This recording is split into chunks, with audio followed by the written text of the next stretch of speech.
কয়েকদিন যাক আপনাদের কাছে আমি মেটেরিয়াল দিয়ে দেব। আমি মেটেরিয়াল দিয়ে দেব, আমি আপনাকে মেটেরিয়াল দিয়ে দেব। আমার কাছে সব মেটেরিয়াল আছে। তৃণমূলের জহর সরকার তিনি বলেছেন এতদিন পর কেন সিট গঠন করা হলো, তাকে অবিলম্বে সাসপেন্ড করা হবে। সন্দীপ ঘোষকে এতদিন পর কেন? আমরা তো অ্যারেস্ট সঞ্জয় রায়ের পলিগ্রাফ না করে সন্দীপ ঘোষের পলিগ্রাফ করলেই তো সব পেয়ে যাবে। ওর মোবাইলগুলো ঘাটলেই তো কতবার কথা হয়েছে পেয়ে যাবে। 50 বার কলকাতা পুলিশের সঙ্গে উনি কথা বলেছেন, এসপি দাসের সঙ্গে কথা বলেছেন, নারায়ণ স্বরূপ নিগমের সঙ্গে কথা বলেছেন। মুখ্যমন্ত্রী এদের মাধ্যমে নির্দেশ দিয়েছেন তাকে। অতদূর যাওয়ার দরকার নেই। কোনো কাজ ছাড়াই ডক্টর সুশান্ত রায়, ডিএমই, ডক্টর অভিক দে এসেছিলেন এভিডেন্স লোপাট করার জন্য। তারা কে? তার কোন স্টেক হোল্ডার? আর্জি করে তারা এসেছিলেন কেন 9 তারিখ সকালবেলা? কি করতে এসেছিলেন? ডাইরেক্টর অফ মেডিকেল এডুকেশন কেন এসেছিলেন 9 তারিখে সকালবেলা?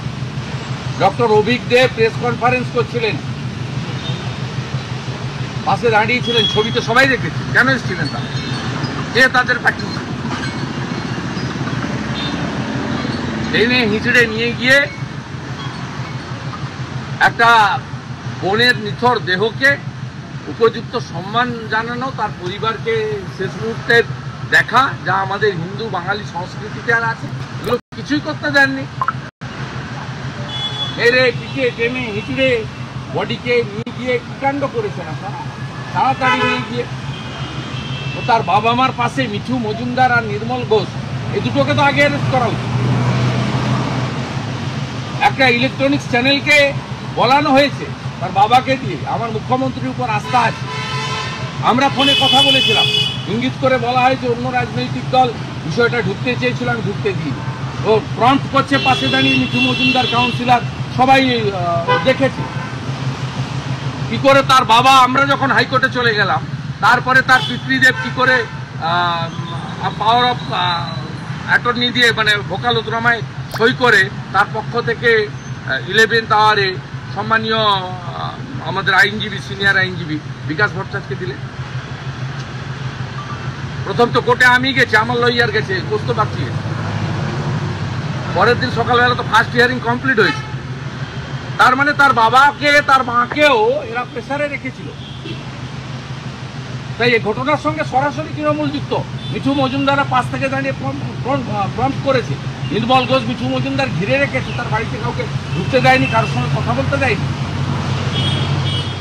প্রত্যেকটা ছত্রে ছত্রে তৃণমূল কংগ্রেসের ইনভলভমেন্ট, কনস্পিরেসি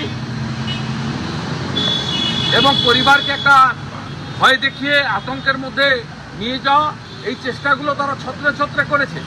তাই সুপ্রিম কোর্ট যা করছেন ভালো করছেন, কিন্তু 9 তারিখের ঘটনা এবং 14 তারিখের পরিকল্পিত ভ্যান্ডালিজম, এর সঙ্গে এই রাজ্যের শাসক দল, কলকাতা পুলিশ, তৃণমূল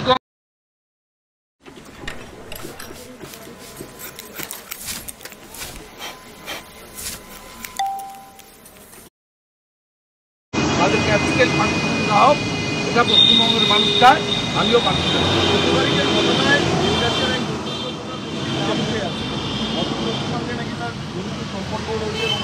আরে গাড়ি গাড়ি করে লোক নিয়ে এসছে, 2500, 3000, 4000 লোক নিয়ে এসছে। পুলিশ নিজে বলেছে 7000 মব। আজকেও আমি হিয়ারিংয়ে দেখছিলাম, সুপ্রিম কোর্টে বলছিলেন। আপনি ভাবতে পারেন, আপনার ছোট্ট কথা বলুন তো, রাজ্য সরকার জনগণের করের টাকায় যে মুখ্যমন্ত্রী উই ওয়ান্ট জাস্টিস চাইছেন, পুলিশ মন্ত্রী, স্বাস্থ্যমন্ত্রী মিছিল করছেন পুলিশ মন্ত্রীর বিরুদ্ধে উই ওয়ান্ট জাস্টিস ব্যানার নিয়ে, সেই পুলিশ মন্ত্রী সুপ্রিম কোর্টের সবচেয়ে কস্টলি লয়ারকে আজকে দাঁড় করিয়েছেন। সবচেয়ে কস্টলি লয়ার। আপনি আজকেও ডাক্তার বন্টির আত্মাকে শান্তি দিতে পারলেন না। আপনি কয়েক লক্ষ টাকা যারা ফি নেয়, এই সমস্ত লয়ারকে আজকে অ্যাপিয়ার করলেন। অ্যাপিয়ার করলেন শুধুমাত্র যাতে আপনার ঘনিষ্ঠ লোকজন, আপনার পেয়ারের বিনীত গোয়েলরা, সন্দীপ ঘোষেরা, এসপি দাসেরা যাতে আড়ালে থাকে। আজকেও গরিত অপরাধ আপনি করলেন। তাই আমরা যারা পশ্চিমবঙ্গের মাটিতে থাকি, কাজ করি, পর্যবেক্ষণ করি, নির্বাচিত জনপ্রতিনিধি, রাজনৈতিক কর্মী, এবং আমাদেরও কিছু সচেতনতা, সংবেদনশীলতা আছে বলে মনে করি। After all we are human being, আমাদের হুঁশ আছে বলি আমরা মানুষ।